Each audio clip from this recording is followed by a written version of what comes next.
Hello everyone, from today let's talking about Docker, and in this series of videos we'll talking about first is an introduction of Docker, and then it's a Docker command, and then it's about Docker storage, Docker volume, Docker file, Docker network, Docker compose, and Docker swarm. So today we'll just have a quick introduction for Docker. So what is Docker? This is from Docker's website. Docker is a platform that allows you to build, ship, and run any app anywhere.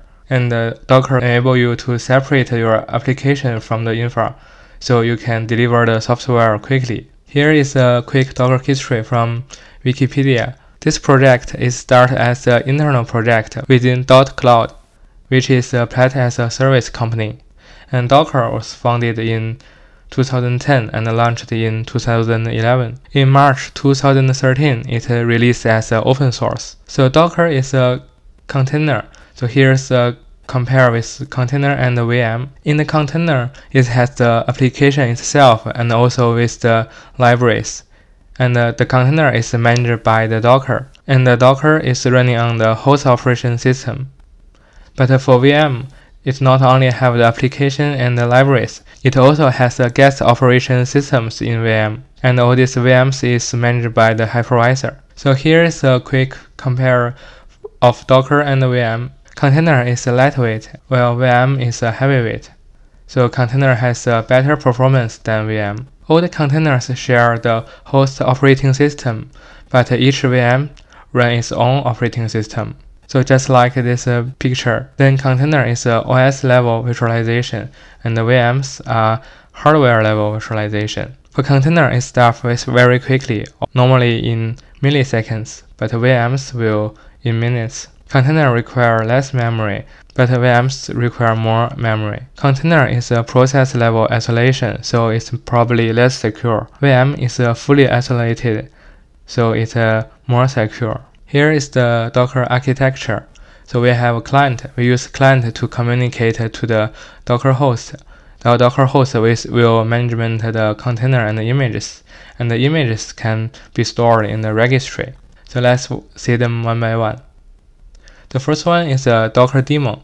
The Docker daemon listens for the Docker API requests and then manages the Docker object such as image, container, and also a Docker daemon can communicate with others to manage the Docker service. Next one is a Docker client. The Docker client is the primary way that we use to interact with Docker. For example, if you run a command, docker run, the client will send this command to the Docker daemon. The Docker registry is to store the images, and the Docker Hub is a public registry, so anyone can use it. And the Docker Hub is used as a default Docker registry, but you can also run your own private registry. Image is a read-only template with instructions for creating a Docker container, and the image is normally based on another image with some additional customization. And the container is a runnable instance of an image, and the default container is relatively isolated from other containers and the host machine,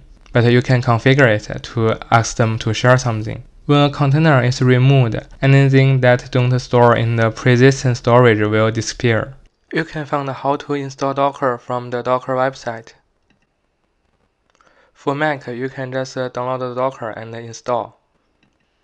Windows is also same, you can just download and install. For Linux, Docker provides DB and RPM package. For other Linux, you can just directly download the binary files and use it. So we just finishing introduce some Docker concept. Now what we will do is let's run a Hello World program by Docker. To run the program is very easy. We can just use Docker run Hello World. Let's see what's happened after we run this command from the output. The first step is the Docker try to find the Hello World latest image in the local, but actually it cannot. So Docker will pull this image from Docker Hub. The Docker image is stored by layers. This image only has one layer, this 0E0 layers. And then it said it's downloaded a success for the Hello World latest. Then this Hello World program printing out some messages. It said to generate this message, Docker took the following steps. The first step is Docker client contact the Docker daemon. And the second step is the Docker daemon pull the hello world image from the Docker hub. Then the Docker daemon create a new container from the image, which runs the executable that produces the output you are currently reading. And the Docker daemon stream the output to the Docker client and send it to your terminal. It also said you can try to run Ubuntu by this command. Then let's try this. But you can see this is different from the previous one. It has a -it option and also have a command bash at the end. We will explain what this means in the following videos, but now we just run it. Now we can see the promote of the terminal is different. For my local is a arrow, and then for now is a root add something. Then let's do an ls.